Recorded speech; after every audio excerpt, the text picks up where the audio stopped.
Muito bem. Você sabe o que eu estou bebendo aqui? Café. Tá quentinho. Sabe que copo é esse?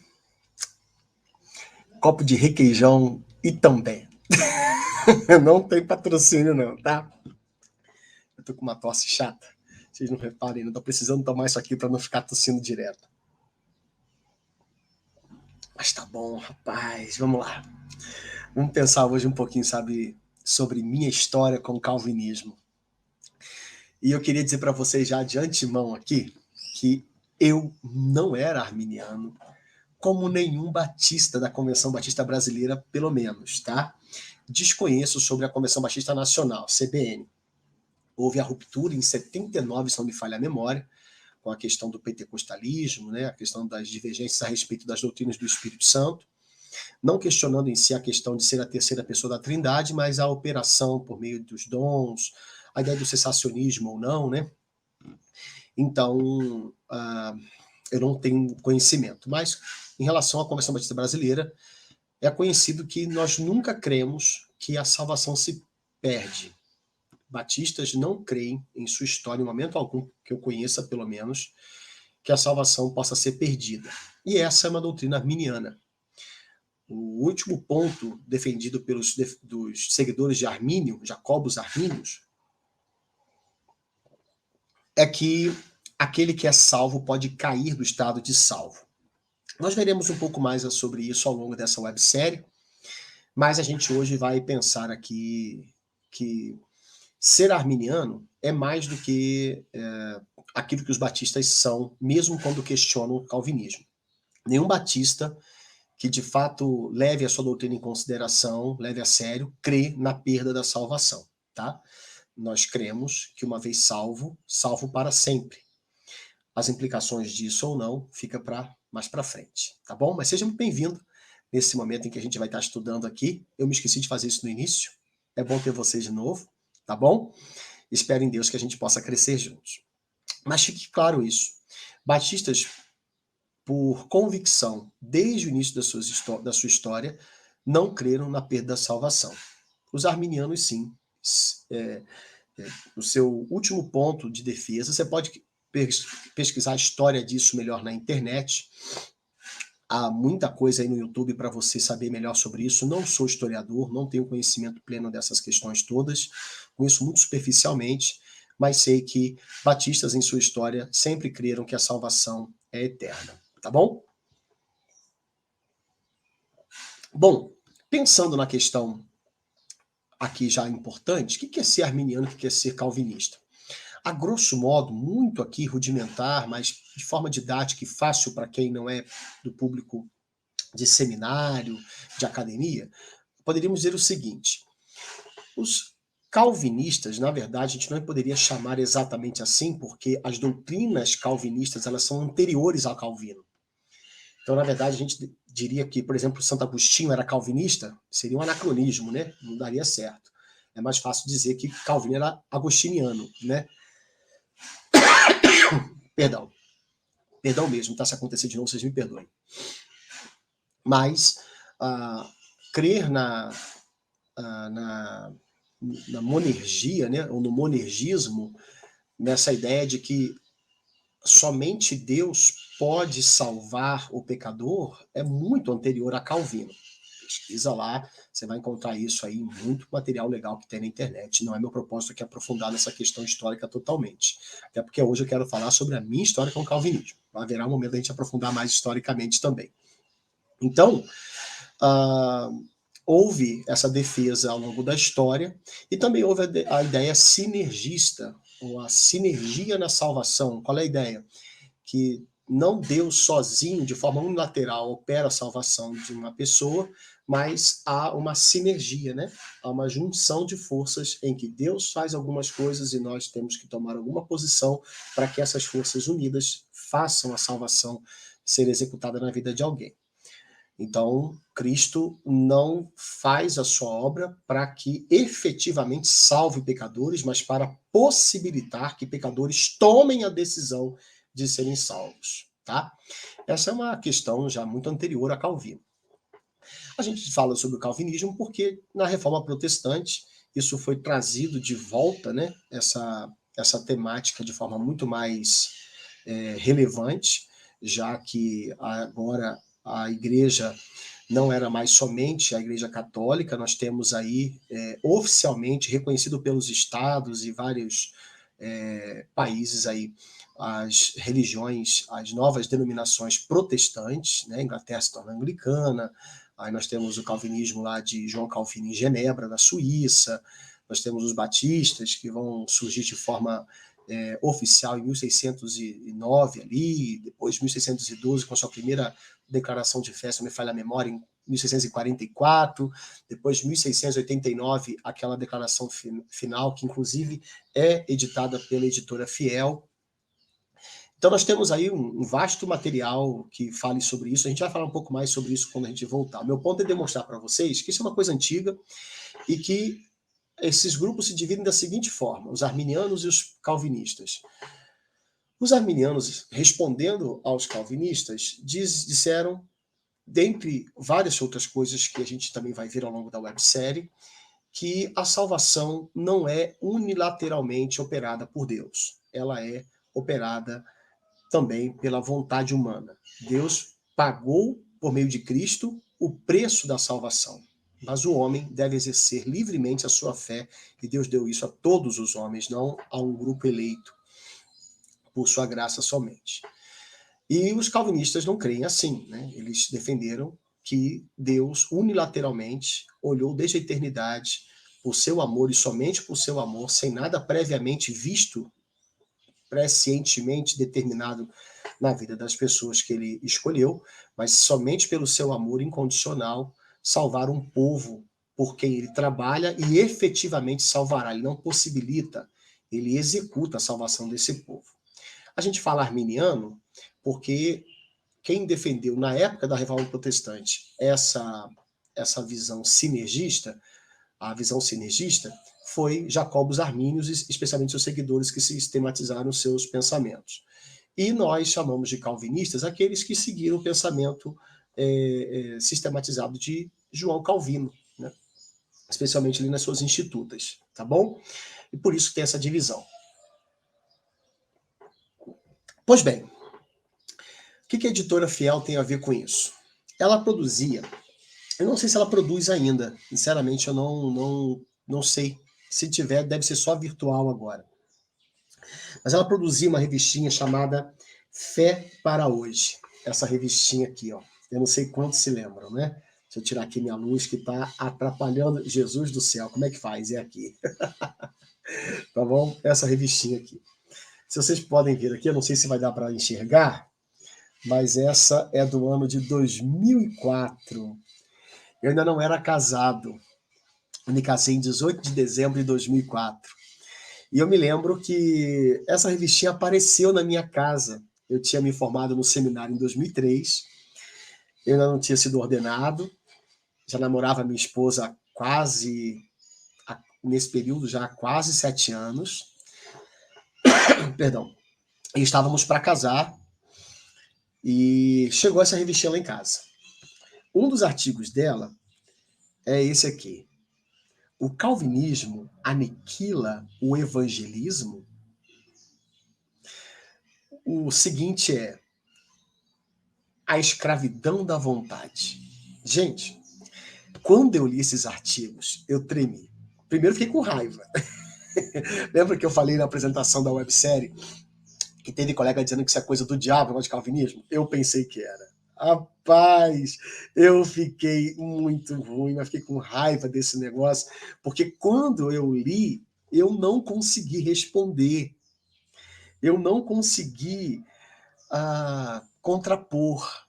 Estava tão claro, estava tão assim evidente que eu tive dificuldade pra caramba para aceitar e ao mesmo tempo sabendo que se eu aceitasse eu estaria traindo na minha cabeça toda uma tradição que eu tinha recebido, né? Mas os autores apresentavam textos sagrados que estavam me deixando profundamente confuso. Depois do mesmo ano apareceu essazinha aqui, né? Aqui apareceu essa Fé para Hoje.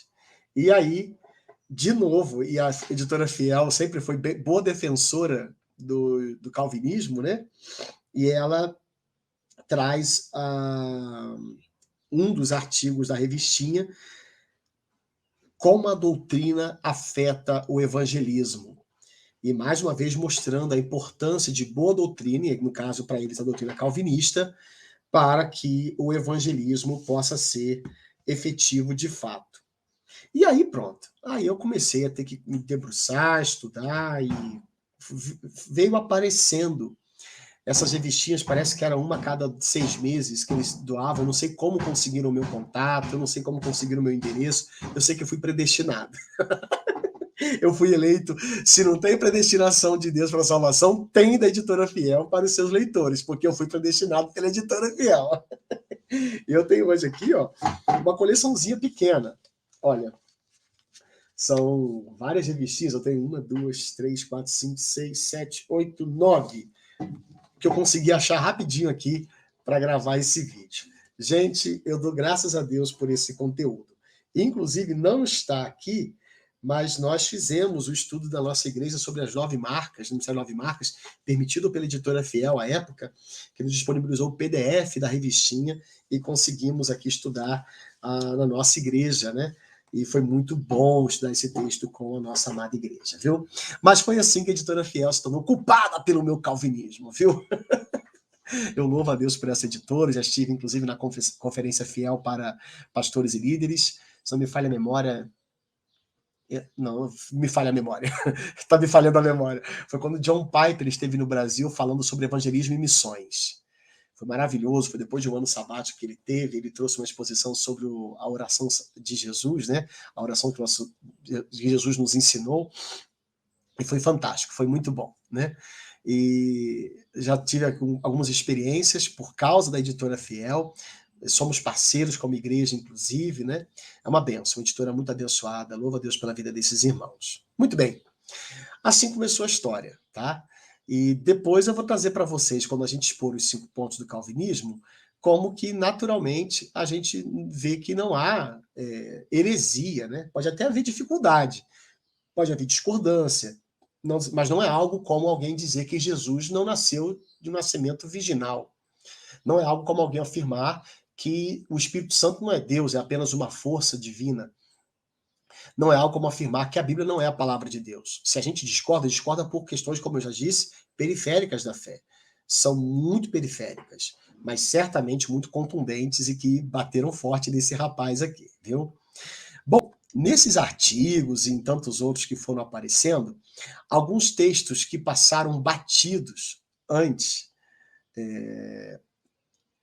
na minha leitura da Bíblia, e me parece que a ênfase nunca era nesses textos, somente em outros, quando na verdade a ênfase deve ser no contexto geral das Escrituras. A gente não pode escolher um texto em detrimento de outro, né? A gente precisa olhar para o panorama de toda a Escritura para entender o que ela tem para dizer. Teve alguns textos que parece que nunca me foram lidos, parece que nunca me foram ensinados. Talvez alguém tenha ensinado e não tenha prestado atenção, porque infelizmente eu acredito muito que eu vim me converter depois da minha conversão. Depois da minha conversão na igreja, é que eu acho que eu fui me converter de fato no dia a dia, em querer buscar o Senhor e parar para ouvir direito, né? Não sei se é o caso de alguns que estão me ouvindo. Eu acho que em todo esse processo, até hoje, inclusive, o Senhor tem sido muito gracioso comigo. Mas vamos lá. Quando a gente olha para a Bíblia, a gente tem alguns textos, algumas passagens que são muito intrigantes. Uma delas foi o episódio em que Sansão está querendo se casar com uma filisteia, ainda não é Dalila, lá no capítulo 14 de Juízes, Dalila só vai aparecer no capítulo 16, e lá no verso 4 do capítulo 14, quando ele está insistindo com seus pais sobre ele querer se casar com aquela filisteia, o autor sagrado escreve o seguinte, ele faz um comentário teológico da história que ele está narrando para a gente. É assim o texto. Mas o seu pai e a sua mãe não sabiam que isto vinha do Senhor, pois este procurava ocasião contra os filisteus, porque naquele tempo os filisteus dominavam sobre Israel. Segundo esse texto, os pais de Sansão não sabiam que a atitude de Sansão se aproximar dos filisteus vinha do Senhor. Ai, ai, ai. Dorme com essa, hein? A Bíblia deixa muito claro que todos nós somos responsáveis pelos nossos pecados. É por isso que cada um dará conta de si diante de Deus, né? Nós vamos prestar contas diante de Deus.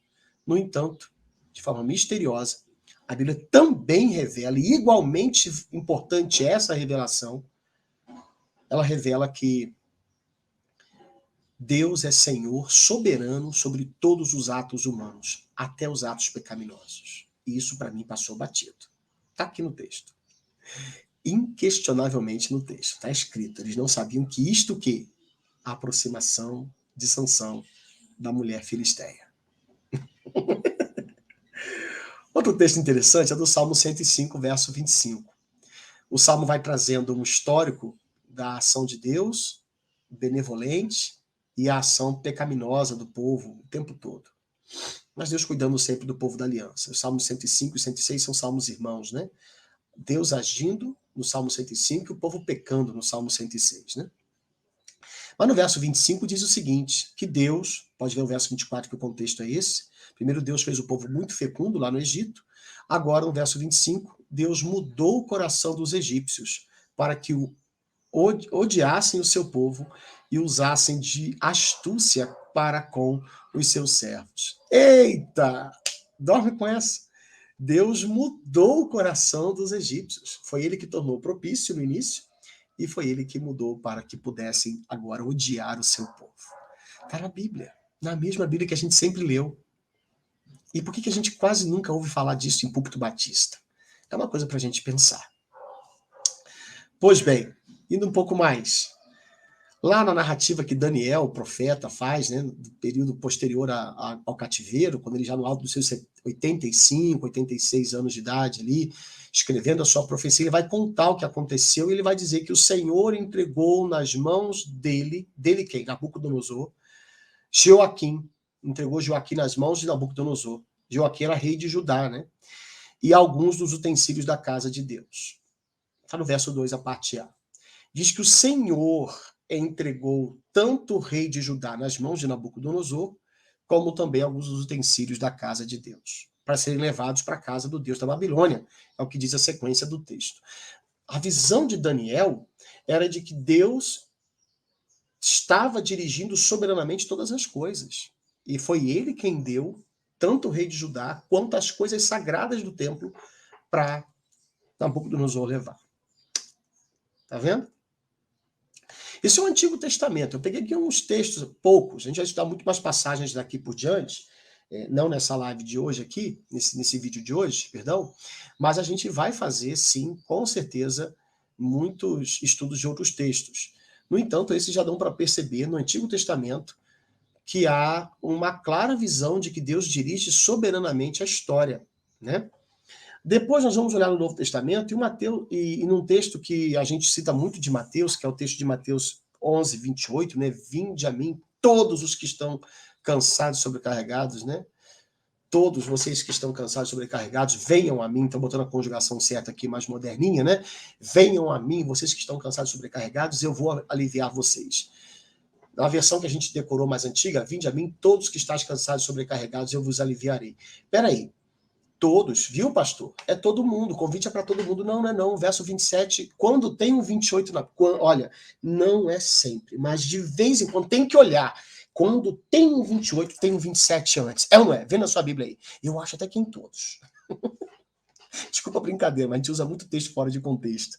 E é o contexto do texto que dá o sentido dele para a gente, então, captar. Olha só o que vem no verso 27.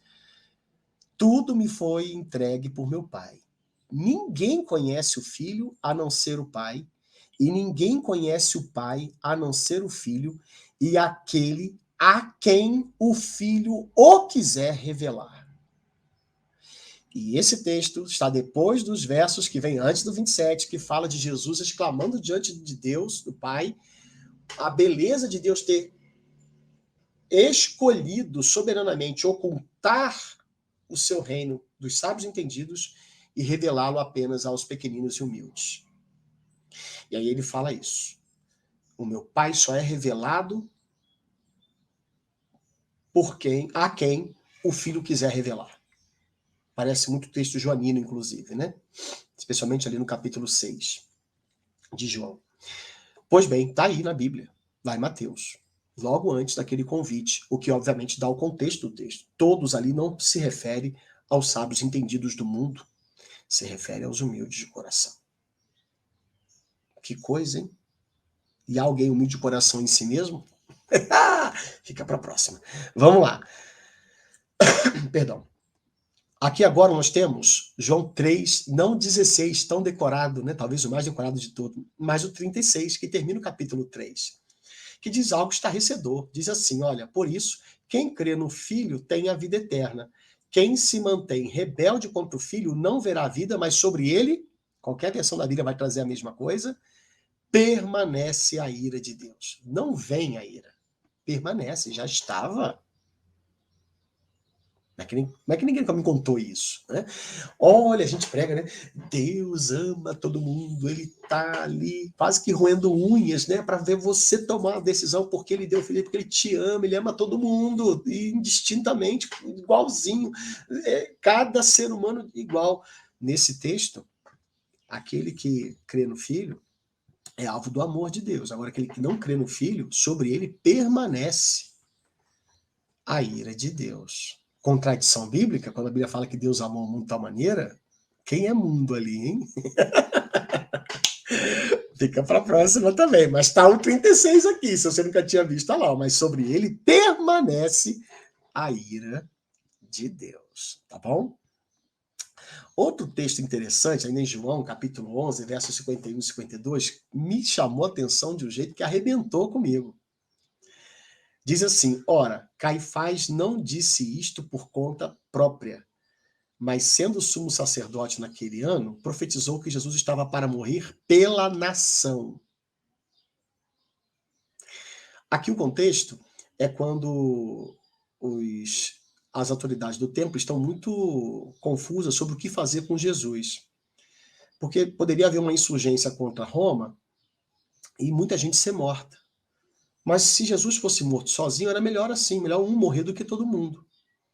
Então eles tinham que arrumar um jeito de Jesus ser incriminado para acabar com aquele tipo de motim, aparentemente, que Cristo estava levantando, e assim acabaria o problema, inclusive, com Roma. Aí, quando Caifás se levanta para falar isso, João faz um comentário teológico da narrativa que ele está fazendo. E ele está dizendo que, na verdade, ele profetizou, sem saber o que estava fazendo, que Jesus estava para morrer pela nação. Agora, olha só, e não somente pela nação, mas também para reunir em um só corpo os filhos de Deus que andam dispersos. Ele não ia morrer apenas pela nação de Israel, aqueles que eram judeus, já que o evangelho primeiro veio para eles. Paulo fala isso, né? Romanos capítulo 1, verso 17, verso 16, fala, né? Que ele não se envergonhava do evangelho, que é o poder de Deus para a salvação daquele que crê, primeiro do judeu, depois do grego. A igreja nasce no judaísmo em cumprimento das promessas feitas ao povo judeu no Antigo Testamento. E é interessante que ele vai dizer que não só então pela nação, mas também para reunir em um só corpo os filhos de Deus. Já eram filhos de Deus que estão dispersos pelo mundo. Há um povo que está disperso e que o Senhor vai trazer de volta, porque Jesus pagou por eles. Interessante, né?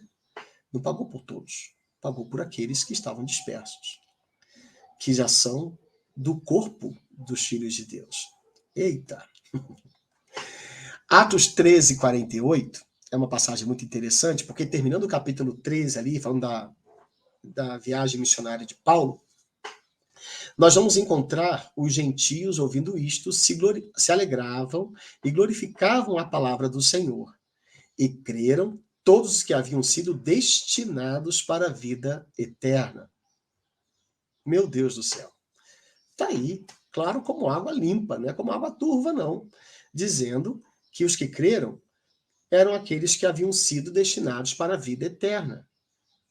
Quem é que destinou essas pessoas para a vida eterna? Importante pensar nisso, né? Muito legal esse texto. Além disso, nós encontramos em Romanos 8, versos 7 e 8, quando Paulo vai escrever, ele coloca o seguinte: porque a inclinação da carne é inimizade contra Deus, pois não está sujeita à lei de Deus, nem mesmo pode estar. Portanto, os que estão na carne não podem agradar a Deus. Esse texto me mexeu demais, demais da conta. Por quê? Porque ele me fez perceber que há uma inclinação da carne que é a própria inimizade, não é que a carne é inimiga, ela é o próprio estado de inimizade contra Deus. Essa é a natureza carnal humana.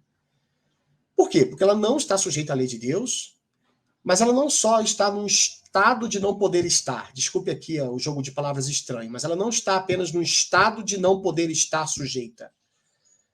Olha o que vem a seguir. Nem mesmo pode. Não é uma questão de estado somente, é uma questão de impossibilidade de mudar o estado.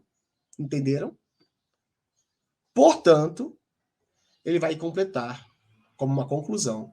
Os que estão na carne não podem agradar a Deus. Gente, tem coisa mais alegre, aliás, mais agradável, se eu posso dizer assim, acho que está melhor, a Deus do que a salvação de um perdido? A cura de um doente, a reconciliação de um casamento que estava destruído, a amizade restaurada entre pais e filhos, a melhora econômica de uma nação, tudo isso pode ser muito bonito, mas isso não agrada tanto a Deus quanto a salvação de perdidos, porque tem gente indo para o inferno com a barriga cheia, com saúde no corpo. E tem gente indo para o céu com a barriga meio vazia, com o corpo meio debilitado. A grande questão que agrada a Deus, a Bíblia vai dizer, Jesus falou isso lá em Lucas 14, né? Não, Lucas 15, nas 3 parábolas, que alegra muito mais os céus, há muito mais alegria quando um pecador se arrepende do que quando 99 justos não precisam de arrependimento. Então nós encontramos na Bíblia Sagrada a clara revelação de que, para Deus, o que mais alegra, mais agrada, é a salvação de vidas. E aqui, não dá para alguém agradar a Deus, é impossível agradar a Deus com a salvação por conta da própria humanidade. A humanidade não tem condições de tomar essa decisão. Não é possível agradar a Deus na carne. Muito menos com a maior fonte de agrado.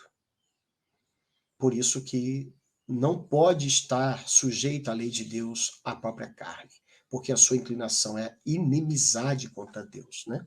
Como o inimigo pode aceitar como Salvador e Senhor aquele que é seu inimigo? Tem que se tornar amigo primeiro. E para isso tem que haver uma mudança dentro da alma, no coração. Para então haver a consideração, né? Para mim ficou muito evidente isso. Finalmente, tem um texto em Apocalipse que me chamou muita atenção, uma coisa que eu não tinha percebido. Fiz uma pesquisa há uns anos atrás, não me lembro todas as passagens que existem, não me lembro mais, eu não tenho anotação aqui, não encontrei. Mas, se alguém quiser colocar aí nos comentários e colocar algo diferente, pode colocar. Você vai encontrar na Bíblia citação do livro da vida. Mas você não vai encontrar nenhuma citação, nenhuma passagem dizendo sobre escrever o nome de alguém que não estava e passe a estar no livro da vida. Você só encontra passagem desse tipo aqui, ó. Essa aqui é a última. Nela não entrará, nessa cidade celestial, nesse céu maravilhoso que a gente aguarda, nela não entrará nada que seja impuro, nem o que pratica abominação e mentira, mas somente os inscritos no livro da vida do Cordeiro. Você sempre vai encontrar alusão àqueles que estão inscritos lá. E até a alusão de ser riscado de lá, o que poderia favorecer a perda da salvação, né? Mas isso, como eu disse, vai ficar para outro vídeo da gente. Você pega, por exemplo, o episódio de Moisés falando com Deus a respeito de perdoar o povo, e Deus fala para Moisés, olha, eu risco o teu nome do meu livro se você pecar contra mim. O que isso significa? Não é nosso enfoque aqui agora. O ponto é, você encontra até ser riscado, mas não inscrito, no sentido de aceitou, inscreveu. Até então não estava. Toda vez que você vê alusão ao livro da vida, tem lá um corpo de nomes. E sempre se vê quem está lá. Não tem acréscimo. Interessante observar isso. Essas foram passagens que mexeram comigo muito profundamente. E eu comecei a pesquisar. E foi por isso que eu comecei a adentrar ao terreno do calvinismo e buscar entender os 5 pontos defendidos por esses irmãos. E finalmente acabei me rendendo, né? Como o vídeo já está muito maior do que eu esperava que ficasse, eu vou parar por aqui, Só para colocar para vocês, então, para a gente entender o propósito desse vídeo de hoje, eu sim, não era um arminiano, por conta de ser um batista, a gente é um amálgama dos dois hoje, pensando majoritariamente. A editora Fé entrou na minha vida através da revistinha Fé para Hoje, no ano do meu casamento, me predestinou para pensar nesse assunto. Fui convencido, especialmente por passagens que tinham passado batidas, né? Que passaram totalmente desapercebidas da minha atenção, que me chamaram muito para uma reflexão mais profunda a respeito desse assunto. No próximo vídeo, a gente vai tratar então um pouco mais a respeito da doutrina em si e também do que, mais para o final, a gente vai estar pensando sobre o que a gente pode fazer como batistas para não estar traindo a nossa declaração doutrinária e também os documentos que a gente assina, que a gente é signatário deles como pastores, como membros de igreja, na organização de nossas igrejas, né? Não pode configurar uma traição, uma má fé, e a gente está sendo sectaristas e dividindo o corpo dentro da denominação? Ou será que não? Vamos ver isso mais para frente. Obrigado por sua atenção até aqui. Espero ter colocado uma pulguinha atrás da orelha para você estar no próximo vídeo e a gente pensar mais nessas questões. Forte abraço, querendo Deus, até o próximo encontro.